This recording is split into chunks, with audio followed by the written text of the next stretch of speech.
Well, good afternoon, good morning, whatever it might be. Welcome to my little channel. Hey, would you do me a favor and hit that subscribe button, that bell icon, and that'd be awesome. Hey, I just wanted to do a follow-up, and I want to say right off the bat that I know that this video is going to be too long. The average view on my channel is about 3.5 minutes. And I can't do this in 3.5 minutes, but I got some valid points that I would like to make. And I'd like to make, I did this video about Danny Hayes and the $1 Million Bogan and Harley Davidson and political correctness. And boy, it got a lot of attention. And I never dreamed that Danny Hayes would see my video, much less he shared it on his Facebook page, which is perfectly great with me.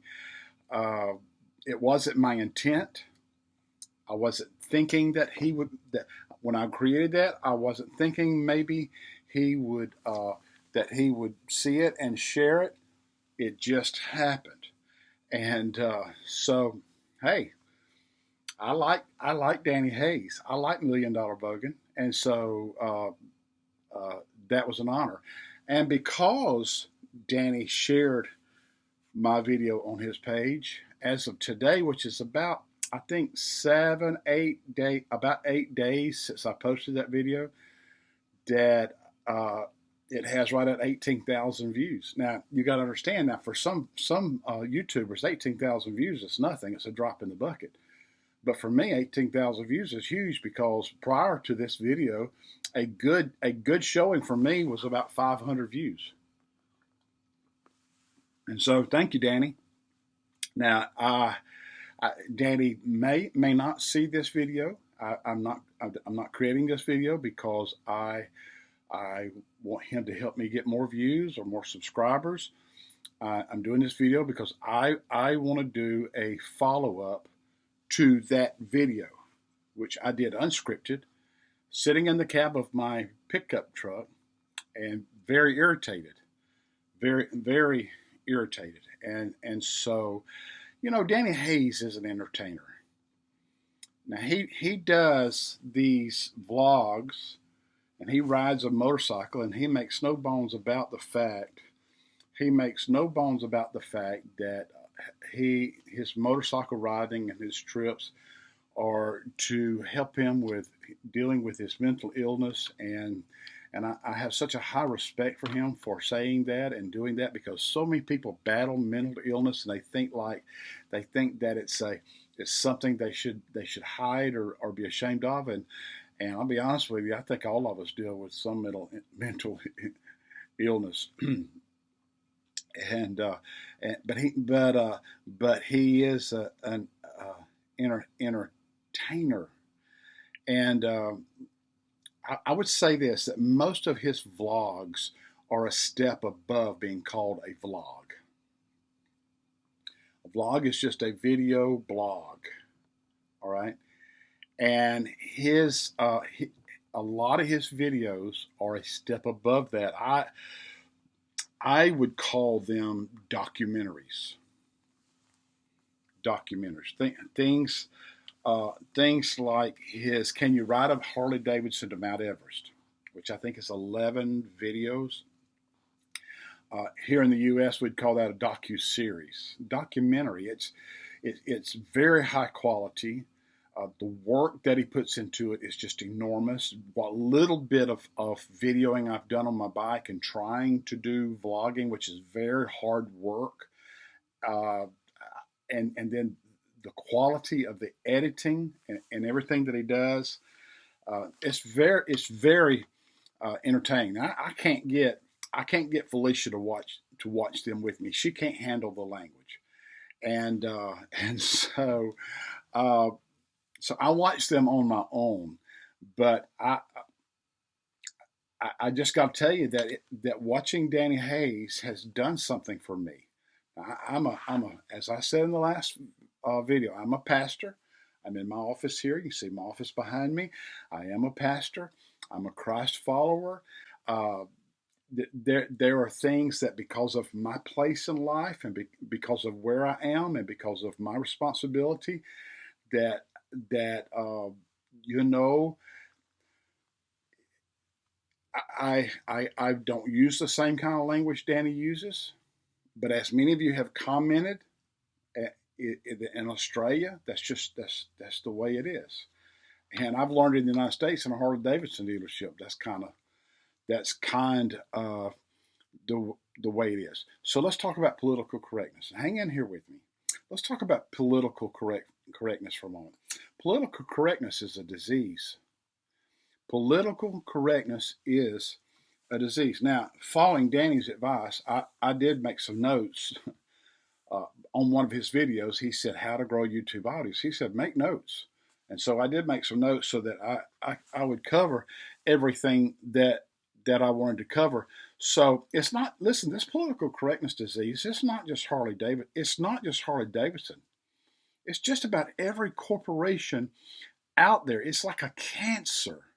It's like a cancer in our society that you can't make fun of anything. You can't make fun of anything. I feel sure, the comments, some of you guys, and I understand your frustration, and I understand, well, I'll never buy another Harley Davidson, or my next bike is going to be an Indian, or my next bike is going to be a Kawasaki, or something like that. But hear me when I say, I don't believe that you can escape political correctness by going to a different motorcycle brand. I think that's just the way it is. I think that the suits, when I say suit, I mean the people in the corporate office that are up there, the big wheels in the corporate office. I think the suits at Indian, Honda, Kawasaki, BMW, they're all bowing. They're all bowing to the political correctness police. And I want to say this about political correctness. Political correctness is small-mindedness. Now, some of you don't like that. I got some really ugly comments on my last video, and I don't really care. And whether you like me or not, it's not of issue here. If you don't like me, I don't care. I just really don't care. But political correctness. Now, there are so many things that you could make fun of me about. You could make fun of my Atlanta Braves cap. The Atlanta Braves lost the National League Championship Series last night to the Los Angeles Dodgers after leading 3-1. You can make fun of Atlanta. I'm bald. I'm a bald-headed man. And there are all kind of bald jokes. And you make a bald joke, I could say, oh, well, I'm just offended. I'm offended by that. I'm overweight. Now, I used to weigh 400 pounds, and I weigh about 235 pounds now. I used to weigh 400 pounds, but I still got a little bit of, make fun of fat people. Make fun of tell fat jokes. I'm not going to try to mute you because you make a joke. I'm a white man. Okay? And I hear black comedians in the United States making jokes about white people. I don't get offended by that. I don't get offended. I'm a Christian. I'm a Christ follower. Jesus Christ is the Lord of my life. You don't like that? I'm not offended by the fact that you don't like that. Listen, another thing. In the United States, if you live in the South, you're the butt of a lot of jokes. And I live in the South. We talk slow in the South, and people think because we talk slow that we're stupid, and, we're just not quite as bright as everybody else. See, the issue is that I know better. I know better. What you think of me doesn't matter. What matters is what do you think of yourself? And so, come on, have a sense of humor. The technician, Stefan at Geelong Harley Davidson, he put it right. Man, Stefan, man, I love you, man. Stefan put it right. He said, when comedy is a gray area. And that's all that blog, all that episode with Danny Hayes and Colin was just comedy. All right? And I heard some lines in that video. Danny says, well, I have a sister that's a lesbian. Well, okay. But then he said, and I'm not her. I thought that was hilarious. I thought that was hilarious. But Stefan put it right. Comedy is a gray area. All right, now stay with me. Stay with me. Let's talk about boycotts, because everybody, not everybody, but a lot of people are mad. They're angry at Harley Davidson about this whole thing. And I'm never. Let me just tell you a couple of things. There are two companies. One of them is in the U.S., but I don't think it's based in the U.S., and the other is based in the U.S. It's Starbucks and Target. Man, I'm going to be honest with you. I fell out with the Starbucks CEO. I would not drink a cup of Starbucks coffee, and I love Starbucks. I wouldn't drink a cup of Starbucks coffee if you knocked me out and put it in an IV and put it in my veins. I was not going to ever drink Starbucks coffee again. I was never going to go back inside of a Target again because of his stance, not because of the people behind the counter at Starbucks, not because of the people at Target that were running the registers, but because of the people in the corporate office. And one day I just had an epiphany. And the epiphany is that if I was going to boycott every company that I didn't agree with, that I was going to live off the grid, because I told you earlier in this video, it's a disease. It's a disease. Political correctness is a disease. All right. And so what I did was I went back to Scripture. All right, I'm a Christ follower. So I went back to Scripture, and Jesus said, "You are the light of the world." Not a hidden light. You don't put your light under a bushel, Jesus says. You let your light shine. And so I think that boycotts are a way, we think it's a way to shine our light, but it's actually a way that we hide out. We hide our light. And so I just decided that I would go back to Starbucks. Now, I've got some friends that don't like it, but I decided that I would go back to Starbucks because I love Starbucks. I love their coffee. And Starbucks is not the CEO, and Starbucks is the people who love to drink the coffee. Okay, and I got a lot of friends who are like me, who are Christ followers, who love Starbucks, and I've still got friends who will not drink Starbucks coffee, and that's okay with me. That's their prerogative. I decided I would go back to Target. They got nicer buggies than Walmart. And so my thing is, let your light shine. You love Harley. Let your light shine. When Harley does something you don't like, tell them. So many of you sent them emails and made phone calls and things to express your dislike. And here's what happens. It's always it's always in the corporate world, the PC voice is louder than those of us who are not politically correct, because it's the PC people who complain the most. But if they'll hear from you, if you'll let them hear from you, send them an email, give them a call, leave a message, let them know. Be respectful. Be respectful. Okay, now I know some people, some can't do that, because if you're pissed off, I'm not even going to quote some of the things that you said about Harley Davidson and some of the comments on my video. But listen, Harley Davidson, let me tell you, Harley Davidson is not the guys in the corporate office in Milwaukee. I got black coffee, Danny. It's not a latte. I do love lattes, though. Harley Davidson is not that Bogan. What's the guy's name? I should have looked it up. He's not even I'm pretty sure he's not even American, which drives me nuts, because Harley Davidson is supposed to be an American company. And he's a tennis shoe salesman. His last company was it Puma? It was one of the shoe companies. He's not Harley Davidson. Harley Davidson's the factory workers, the dealership owners, the salespeople, the technicians. Harley Davidson are the guys like you and I and the gals who love to ride motorcycles, and for whatever reason, for whatever reason, we were attracted to Harley Davidson. And I got to tell you, I love my Harley. I love my Harley. I'm not wanting to give up my Harley. Yeah, I'm aggravated and I'm irritated at Harley Davidson, and I want them to know that. But I'm riding my third Harley in about 6 years, and it's a 2020 Ultra Limited. I ride an Ultra Limited because my wife likes to ride, and I want her to have a comfortable seat. If it wasn't for that, I would probably be riding a Street Glide or a Road Glide or something like that.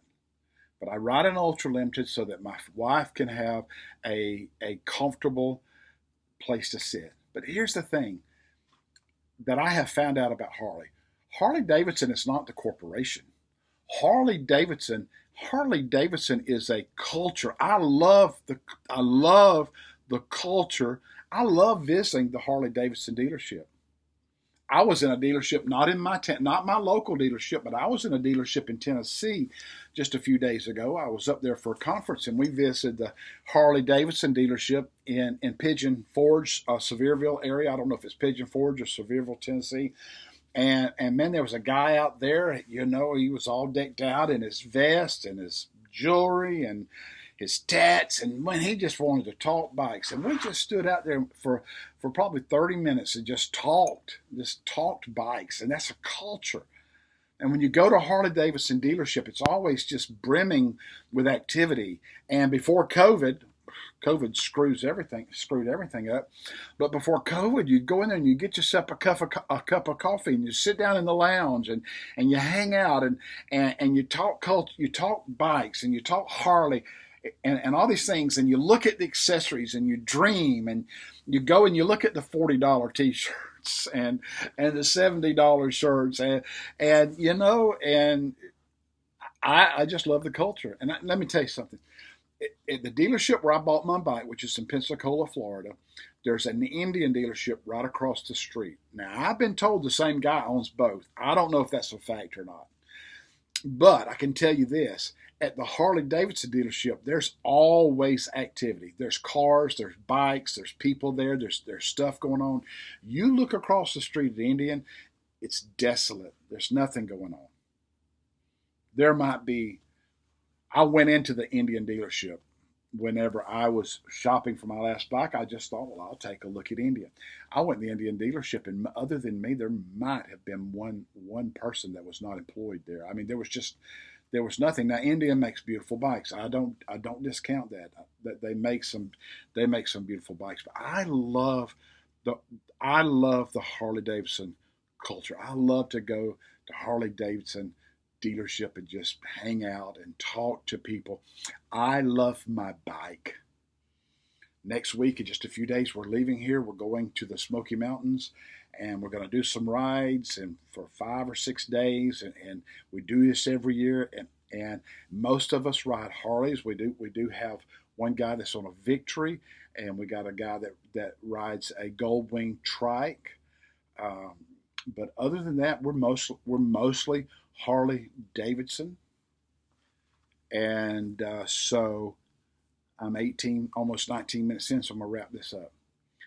Danny Hayes, if by chance you're watching this video, I want to encourage you.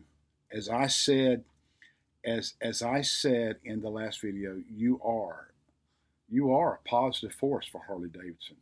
Now, some people can deny that, but I'm not blowing smoke up your skirt. I'm a 60-year-old man. I'm a leader. And I know influence when I see it. And you have been a positive influence for the Harley Davidson culture. Now, I'll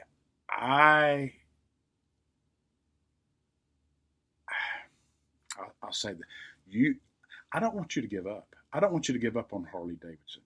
I want you to ride your Harley Davidson. I mean, dude, you got the bar and shield tattooed on your arm.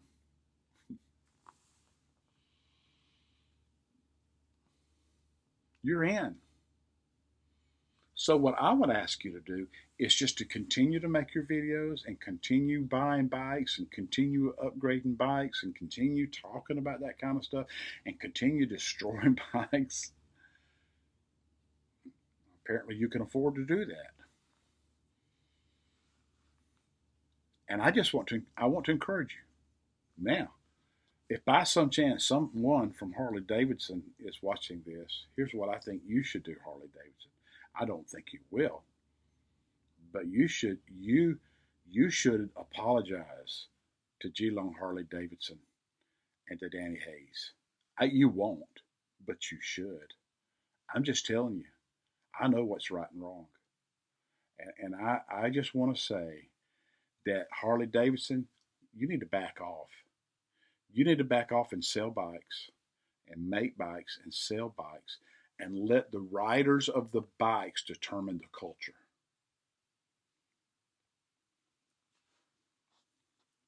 I know that's not going to happen, but you should. I love my Harley Davidson. I'm not loving Harley Davidson corporate right now, but I love my Harley Davidson. I love Harley Davidson dealerships.